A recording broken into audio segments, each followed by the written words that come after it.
Hello everyone, welcome back to the channel. Thank you for always being here, for following every single episode of the Ly Hoai Ca story throughout this journey. Today, I'm back with a brand new part, an important one, a missing piece that anyone following this story has been waiting for. As you all know, Hung's mother suddenly returned after so many years disappearing from the lives of the two siblings. Her comeback didn't just shock Hoai Ca, didn't just put Hung in an awkward and painful situation, it also made everyone watching this story start to question everything. Why did she return at this exact moment? What truly lies behind the decision of someone who once chose to walk away so decisively? Was it just a coincidence? Or is there a deeper, heavier, heartbreaking reason hidden underneath? All those questions, everything you've been wondering. Today, we're going to uncover them together. So stay until the end of the video to understand the real reason why Hung's mother came back and to see what awaits next in this emotional storyline. That afternoon, the sky was covered in a dull, leaden gray, heavy as if it could collapse at any moment. Thick clouds stacked upon each other, hanging so low they almost touched the ground, compressing the entire world beneath them. The wind swept in long, unbroken waves from the distant fields, whipping through the dry grass before slamming against the row of shabby rental rooms where Hung's mother lived. Each time the wind pushed through the rotten cracks of the door, a sharp, piercing whistle echoed, like the weary sigh of a house long exhausted by time. Hung's mother stood motionless in the middle of that cramped, worn-down room, the place where she had pieced together a life with no shape or meaning since the day she walked away from everything. On the faded, cracked tiles, her shadow stretched under the weak sliver of light filtering through the window. It was a familiar yet unfamiliar silhouette, hardened by years of surviving on sheer instinct, yet revealing a frailty she could no longer hide. Her back slightly bent, her shoulders drooping, her legs no longer steady, everything about her body spoke of the long, bitter years she had endured alone. She gently folded one arm across the other, an unconscious gesture she always made whenever the weight inside her chest grew too heavy. Her breaths came slow and dense, as if an invisible stone hung right above her heart. The familiar damp smell of the tiny room, mixed with the relentless wind, made the air thick, suffocating enough that anyone standing there would feel the loneliness pressing in from all sides. No voices, no footsteps, nothing but the wind carving through the old walls. The silence was far from peaceful, it was like a vast mirror, forcing her to stare straight at herself, at the mistakes she had made, at the things she had run from for so many years. In this suffocating stillness, every memory felt amplified, and every word unsaid, every wrong yet to be mended, shone painfully bright, impossible to ignore anymore. Everything began on the day she pawned the family's house, the only shelter the three of them had, and then turned her back and walked away. In that moment, she believed she was opening a new door in her life, a door she had never dared to step through during all those years of being a poor, worn-out countryside woman. People handed her money, along with honey-sweet words.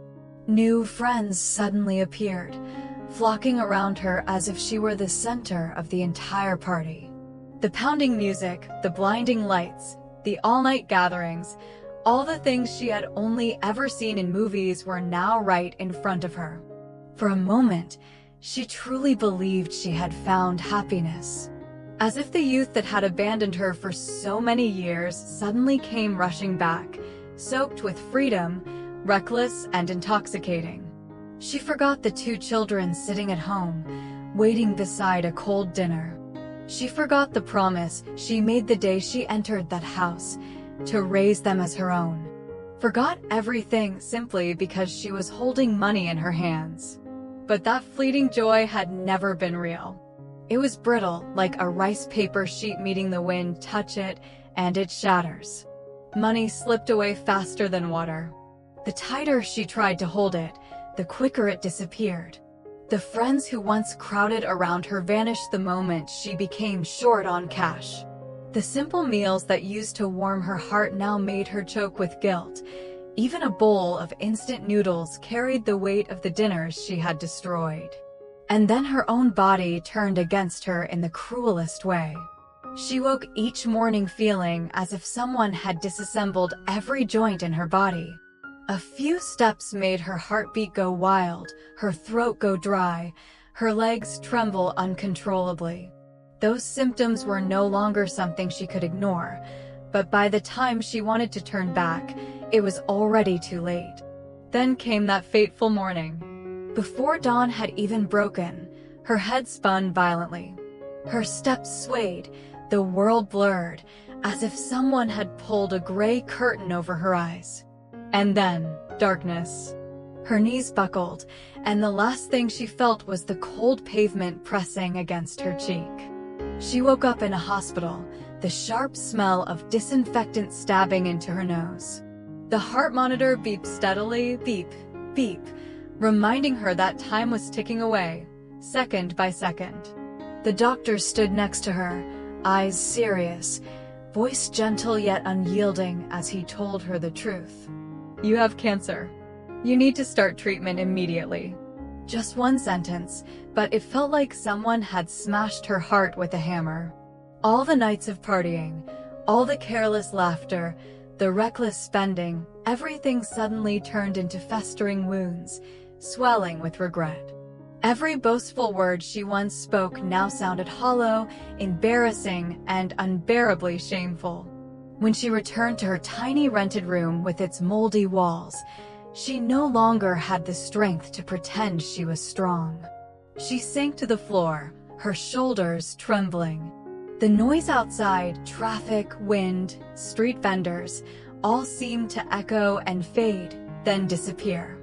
In that 8-square-meter room, she felt, for the very first time, what it truly meant to be alone. And when a person hits rock bottom, memory is the one thing that refuses to leave. Images of Hùng and Tiu San, the children she once raised, once hugged, once scolded, crashed into her like a flood. She remembered the poor but warm dinners, the bright laughter of the two kids, the kind that washed away her exhaustion. She remembered stormy nights when she returned late from the market and found them waiting at the door, faces smudged but eyes sparkling. She remembered the smell of herbal oil when they had fevers, remembered Tiu San's tiny hand clutching her sleeve whenever she felt weak. And then, the image of baby Tiu San in her crib, those round black eyes looking up at her, calling Mom in a clumsy, innocent voice. A word she once took for granted. But now, it was a word she no longer felt worthy of. As for Hùng, the boy who always stood quietly by the door, too afraid to come close. His eyes always half wary, half yearning for affection. She remembered it clearly.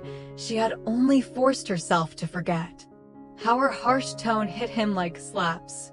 How her cold gaze made him shrink in fear. Back then, she believed she was teaching him discipline. Now she realized she had only been venting her anger. All of it, every tiny fragment, woke up at once, stabbing into her chest like dull knives, cutting slowly, painfully, until she could barely breathe. She realized the cruelest thing of all wasn't the harm she had once caused Hoai Ca, wasn't the harsh words or the reckless actions that made even outsiders wince. What hurt the most, what felt like someone squeezing her heart in their fist, was the fact that she had destroyed, with her own hands, the very family she once spent her entire youth trying to build.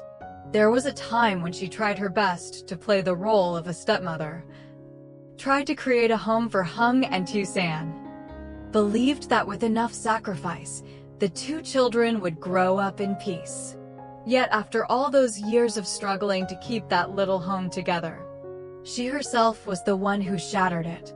That was the bitter irony. It wasn't others who hurt her. It was herself, becoming the very monster she feared. And in those days of half living, half dying inside that tiny rented room, she understood something else. She didn't have much time left. Her illness didn't need doctors to explain. She could feel it in every breath, every tremor in her bones. Even with treatment, even if she fought for a few more months, the ending would be the same. And the cost of treatment?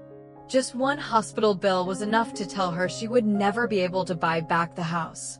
The one thing she wanted to return to the kids. So she sat there for a long time, head bowed, her thin fingers intertwined. Then she made a decision that even the doctor could only respond to with stunned silence. I won't continue treatment. Use whatever money I have left to make things right with them. Her voice was small but steady, the voice of someone who had lost everything and now had only one path left. She knew she couldn't buy back time, couldn't restore the love she had crushed. But she wanted to do this last thing, even if it was just to patch one tiny corner of the ruins she left behind. She held her old cloth bag, the same one she'd carried for years, and began gathering everything she had left. Borrowed money, the last scraps of her savings, every wrinkled bill she had tucked away in drawers. Every time she picked up a piece of money, her heart grew heavier. She didn't know if it would be enough. She only knew she had to try, she had to do it. Because this was her final chance. All she wished for was simply to redeem the key to the old house. The house she had broken with her own hands. The house that once held laughter, tiny voices calling Mom. The clatter of dishes during simple, poor, but peaceful dinners. The house that now, just thinking about it, made her chest ache like thousands of needles pricking her heart. She knew she no longer deserved anything. But, at the very least, with whatever time she had left, she wanted to give those children one thing. A place they could still come home to. When she heard the news that her stepmother had returned, Tiu-san immediately went to see her without thinking twice. All the way to the run-down rental rooms, she walked like someone half lost, her pace shifting from fast to slow, several times wanting to turn back, yet her feet kept moving forward. Inside her, anger built up over years clashed violently with a deep, unnameable hurt she barely understood herself. Standing before the rotten wooden door, it took her several minutes to steady her breathing. Her chest rose and fell sharply, every breath weighed down by words she had never said. Her fists clenched tightly, knuckles whitening, and her reddened eyes told the story of countless nights she lay awake, facing the wall, asking herself, if she hadn't left that day, would everything have been different? The door creaked open and a wave of damp, stale air spilled out, dragging old memories back with it. Hung's mother stood there, so small she looked like the room itself might swallow her whole. Her hunched back, her frail frame, her pale skin, all of it made Tiu-san waver for a split second. Because the woman standing in front of her was nothing like the strong, quick-witted, loud, bustling figure she remembered. Now, there was only an old, weakened woman standing by the door, almost afraid to be seen. Tiu-san forced herself to tighten her heart. She couldn't allow herself to soften, because softening meant forgiveness. And she wasn't ready for that. Her eyes met the older woman's, no longer the innocent gaze of a little girl, but one carrying an entire sky of wounds. Why, are you only coming back now? Her voice was dry, slightly trembling, but the kind of tremble that comes from holding back too much for too long. Every word sounded like it had to push through a knot lodged deep inside her chest. The question echoed through the dim room, bouncing off the walls, stretching the silence until both had no choice but to confront it. Hung's mother trembled visibly. She didn't dare lift her head, didn't dare face the eyes of the girl she once carried, once sang to sleep, once held tightly whenever she cried. Looking at her now, she saw only the person she had hurt the most. I was wrong. I was wrong in so many ways. If you can't forgive me yet, I understand." Her voice was so small it sounded as if she was afraid to hear it herself. Each word shook, like someone standing at the edge of a cliff, one more accusation away from collapsing entirely. She spoke with every ounce of fear, regret, and helplessness that had been building inside her for years. Tucson turned her face away, eyes shimmering but refusing to let a single tear fall. She didn't want to look at her, because if she did, the soft, childlike part of her would surface again. This woman had once been her safe place, the one who held her during her fevers, the one who quietly saved the best part of every meal for her and Hung. But this was also the same woman who one day walked away, leaving 2 children staring after her fading silhouette at the end of the alley, without a word. Those memories surged up, intertwining like dull knives, scraping layer after layer inside her chest. She swallowed hard, held everything down, and finally spoke a single sentence, one so cold it made the room feel darker. "I can't forget." Just 4 words, but enough to make Hung's mother stagger, enough for her hands to clench together until the knuckles turned white. She lowered her head even further, as if trying to shrink herself away from the gaze of the very girl she once wanted to protect for a lifetime, but ended up hurting the most. After many days of hesitating, pacing back and forth in front of her tiny rented room like someone who had dropped all the courage she once had, she finally decided she needed to see Mrs. Ha. Mrs. Ha was the only person she still trusted, still respected, and still hoped might understand her heart at a time like this. That afternoon, Mrs. Ha was bent over hanging laundry in the yard, sunlight slanting through the clotheslines, making the shirts and pants sway gently in the wind. Hung's mother didn't dare come close, she only stood from a distance. The way she stood, quiet, withdrawn, clutching the corner of her shirt, was exactly like the day she silently watched Hoai Ca's house from outside the gate, too afraid to step in. Her voice finally scraped out, hoarse and rough, as if years of dust had gathered in her throat. "Huh. I'm sorry." A sentence she should have said years ago. But now it came out soaked in humiliation and bitterness, a humiliation she had created herself, carried herself, and now had to swallow herself. Mrs. Ha paused and turned around. Her gaze wasn't angry nor accusatory, just sad. A deep, heavy sadness that tightened the chest. The 2 women stood facing each other, once close neighbors, once like sisters, then pulled apart by everything that had happened. Neither expected they would ever meet again in a moment like this. In the long conversation that followed, with long stretches where both simply stood in silence, listening to the wind brushing against the eaves, Hung's mother told everything.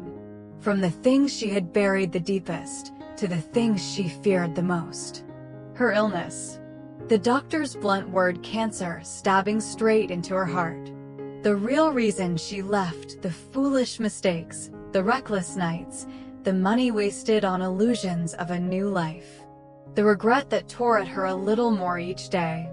And then, her final wish. "If anything happens to me, please take care of Hung and Hoai Ca. They don't need me. Just don't let them hurt anymore." At that last sentence, her voice broke completely. No more calm, no more pretending to be strong, only a mother terrified of seeing her children suffer one more time. Mrs. Ha stood still for a long while. She never imagined that the woman who once had such a harsh temper, who was so domineering and impossible to please, would now be standing in front of her, thin, trembling like the last leaf of autumn, asking for just one thing, and not for herself, but for the children. Mrs. Ha swallowed her emotions and nodded.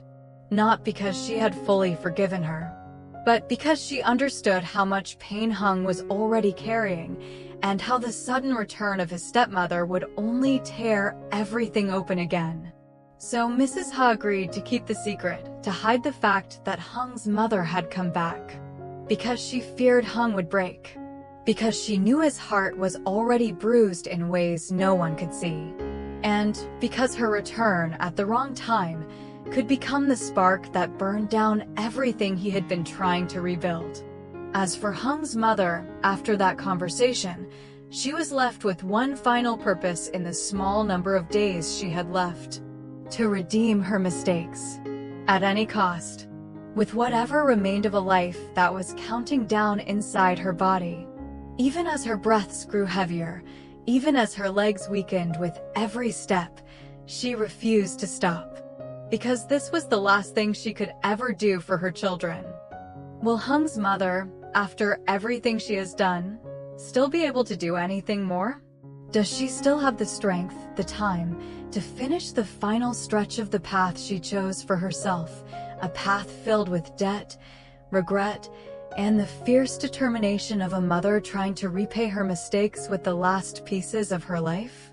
Will Hung, the son who always forced himself to be strong, who carried everything alone, be calm enough to face the truth? Will Hoai Ca, the one who suffered the deepest pain from the past, be able to open her heart and look at the woman again? Or will every old wound tear wide open the moment they learn the real reason she came back? And what about Tiusan, the child who once called her mom with the purest voice? Will her cracked heart soften, even just a little, when she learns the truth about the years of silence? Or is the old anger still burning hot enough to burn away every last chance? All these questions cannot be answered right now. Because everyone's fate is standing at a crossroads where even the smallest choice could change the entire story.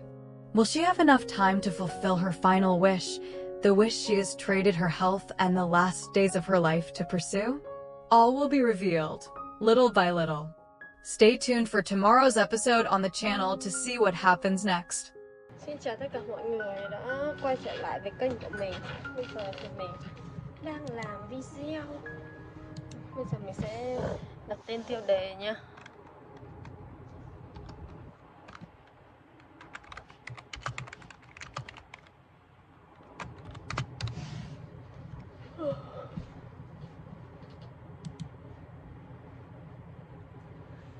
Vừa rồi hôm 11 tháng 11 thì mình săn sale được rất là nhiều đơn hàng. Và bây giờ thì mình sẽ chuyển khoản cho shipper. Sau khi mình quay một phút này xong, mình săn được rất là nhiều đơn nhỏ. Xong một hồi sau mình đã hủy bớt đi rồi, nhưng mà nó vẫn còn 4 đơn đó mọi người, thêm mấy trăm. Suốt ngày săn đơn. Chuẩn bị ngày 15 tháng 11 này mọi người. Bình thường mấy hôm đấy mình hay thức khuya xong tiện thể mình săn luôn mấy cái thứ đồ rẻ rẻ mà mình cần á. Tạm biệt mọi người.